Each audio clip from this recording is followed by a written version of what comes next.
Everyone, Cinephile Mike, your friendly neighborhood cinephile, is here, and it is day 86 of Award Season Review Season 2, and we are in Shorts Week.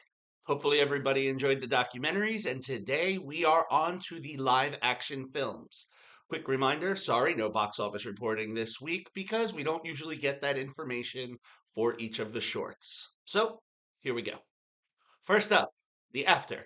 Written by John Julius Schwabach and directed by Misan Harriman, the film opens with a man and his daughter out for a drive to meet her mother, his partner, and what starts out what will be a happy family outing that quickly turns into a tragedy of events that will have severe ramifications for our rideshare driver named Deo. Played with grief-stricken anxiety, David Oyelowo presents a series of emotions in very simple moments. Unfortunately, this film, while it sets up quiet tension and a wondering of what will happen when he has a rider who reminds him of the situation that happened, we reach a little bit of a too quick resolution that seemed a bit rushed for me. So, as a result, for me, this film is only a 3 star. If you would like to catch this one, it is streaming exclusively on Netflix. Next up, we have Vincent René-Lortie and Samuel Caron's Invincible. Based on a true story, Léochim Baumier-Lapine plays Marc-Antoine Bernier, a teenage boy who is enjoying time out with his family before being returned to a juvenile detention center. Now, this is not something that pleases Marc-Antoine, and he has dreams and desires of his own which do not exist within the walls of this center, and he is willing to do whatever it takes despite the circumstance. Bollier Lapine plays the central character with a quietness that provides most of the performance in his face. Again, very layered with emotions and loaded story that will land with a punch. Not a light one, but a well acted one. For me, this one is 4 stars. And if you would like to see it as of this post, it is now streaming on Vimeo. Now we have Lasse, Lyskjær, Noer, and Christian Norlyk's Night of Fortune, a dark comedy that takes place in a morgue. We meet Carl, played by Leif Andre. After attempting to pay respects, struggling to accept this, he goes to the bathroom where he meets another mourner, Torben, played by Jean Spotag. Torben, also a widower, asked Carl if he will come with him so he can share the 32-page letter he has written to his deceased wife. Carl eventually agrees and goes with him, and the two men go to Torben's wife. However, all is not what it seems. And in a series of events, Carl and Torben will find themselves in another room with mourners that will lead to some quite comedic moments. Despite this mistake, we also learn that there's a little more to Torben.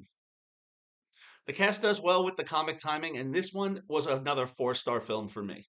Now, if you would like to watch Night of Fortune, it is on the New Yorker website and also streaming on YouTube. Okay, as we start to wrap it up, we have Nazrin, Choudhury, and Sara McFarlane's Red, White, and Blue. We open up on waitress and single mother Rachel, played by Brittany Snow, who is at work staring at a pregnancy test with a look of bewilderment on her face. Not wanting to accept this, she begins to plan the next step, an abortion, but it's a little challenging given her financial situation and the fact that she lives in Arkansas, where, for the most part, abortions are illegal. So she has to plan a journey that will put a little bit of the strain on her as she is also trying to take care of her 2 children, Maddie, played by Juliette Donenfeld, and Jake, played by Redding Munsell. Through a series of events, she is able to figure out how to take the next steps and prepare for the consequences. And this is a simple, moving plot that will twist in ways you do not see.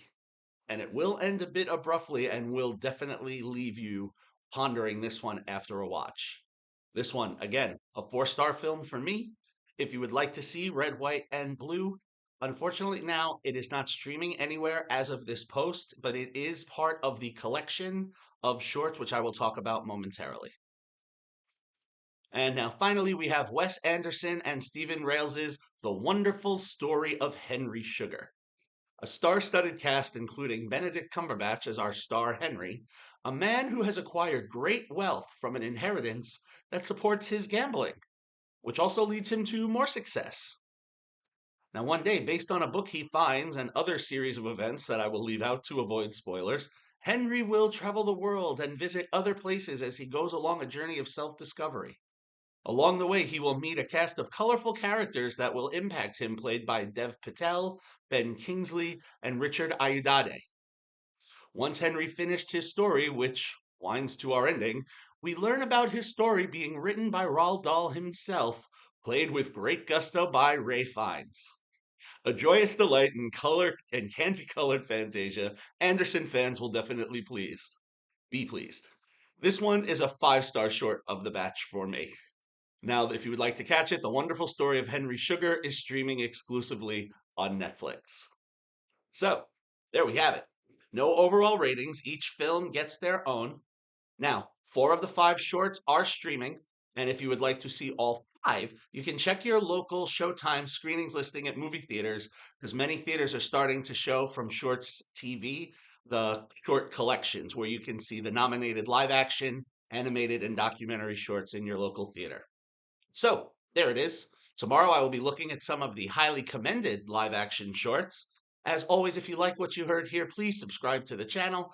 Spread the word. There's so much more cinematic goodness to come. It will continue beyond the Oscars. Please follow me, Cinephile Mike, on all social media platforms and Letterboxd. Compare film reviews with me. Comment on these posts. It's getting so much fun to interact with you all. I will see everybody tomorrow, but until then, this is Cinephile Mike saying take a break and watch something new.